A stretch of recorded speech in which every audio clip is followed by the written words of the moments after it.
A Riccardo Marcelli Fabiani, economista in Oxford Economics. Riccardo, hello, good afternoon. Hello, good afternoon. German investor sentiment rose slightly in May on expectations the economic situation in Europe's largest economy will deteriorate less markedly than predicted previously as the European Central Bank acts to tame inflation. But the question is this enough to become hopeful? So, no, definitely not. Like, this is, of course, some welcome improvement, but the thing is that, like, the expectation components is still very negative. It's deeply in negative territory. So, this is like a welcome sign of not further deterioration. But if we look, for example, to the current situation index, also in that case, it's even worsened again. So, like, for sure, this is something which is not boding well for an optimistic view, especially like what we saw yesterday with the Sentix index, with our survey data and all of our high frequency data where we can see. We still see some positive growth, we still see some positive dynamics, but nothing is, like, it's very difficult to find encouraging signs right now, especially with the outlook from war and supply chain disruptions. And what about inflation? Do you think that we have reached peak inflation in the eurozone?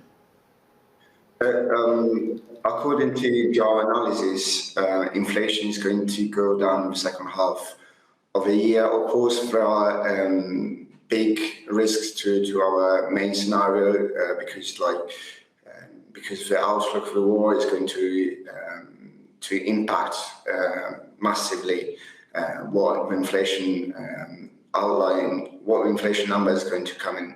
So there are big uncertainties, but like the fundamental scenarios haven't changed a lot, especially if we look at today's ZEW inflation expectation. We see inflation expectations going down. So like our main view is that inflation is going to go down. We don't see big risks of wage prices spirals, but again, commodity prices, energy prices represent a huge upside risk to our view. Mm-hmm. But will we see inflation decline sufficiently in the coming months, or are we heading for an economic recession due to rising prices?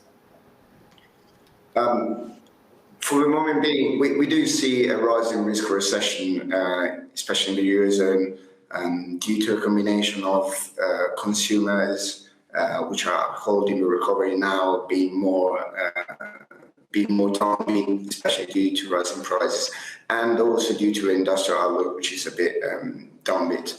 But for the moment being, we still don't think it's going to happen because consumers are sitting on a huge stockpile of accumulated savings during the pandemic. So we still think that the most likely event is going to for consumers to be spending their accumulated savings. But yeah, like should inflation pressures grow way stronger than they are now, and consumer confidence not rebound, we do see a risk of recession, because in the end it's consumer spending which is upholding recovery now and which is propping up growth. So if we should see a slowdown in consumption, that could be a big trigger of a recession. Some members of the European Central Bank's hardliners, such as Austrian Robert Holtmann, for example, are calling for an interest rate hike of up to 3 times this year to combat inflation. What do you think? What will the ECB do? So on this side, there are many factors we should take into account. We now think there's going to be 3 rate hikes in 2022 by the ECB, although also on this side there is a fair big deal of uncertainty, because on the one side we have inflation going and like being very strong and rising, but on the other side we have a doom outlook for growth prospects. So it's going to be a difficult task for the European Central Bank to do this kind of fine balancing act between sustaining growth and at the same time lower inflation.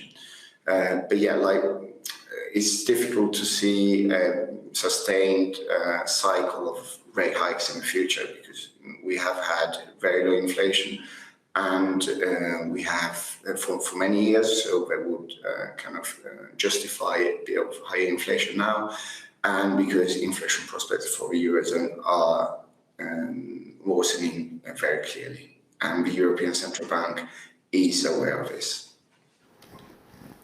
Okay, so Riccardo Marcelli, thank you so much for attending us. Have a nice day. Thank you, Andy.